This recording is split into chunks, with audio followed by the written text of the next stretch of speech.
আহারে আব্বা, আমার বড় ভাই আমারে একবারে একদিনে 3 বার চুল কাটাইছে, শুধু 1 সুতা চুল, সামনে পিছনে 19-20 হয়েছে মনো।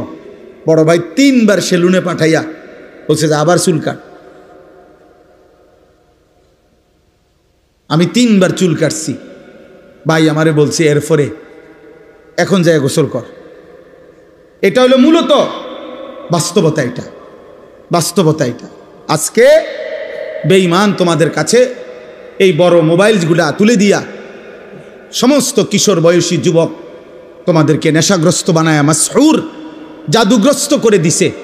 তোমাদেরকে বলে দিছে মোবাইল এটা হাতে রাখবা, তোমার টাকা দিয়ে এমবি ঢুকাইয়া চার্জ দিয়া রেডি রাখবা মোবাইল।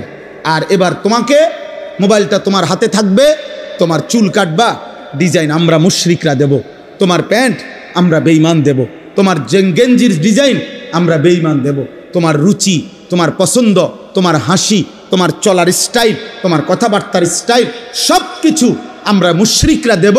তোমার মোবাইলে পৌঁছে যাবে, তুমি ওইটা দেখবা আর ওই আলোকে নিজেকে সাজবা, পরিচয় দিবা তুমি মুসলমান। আর চাল চলন আর আখলাকে হবা তুমি নয় খ্রিস্টান নয় মুশরিক।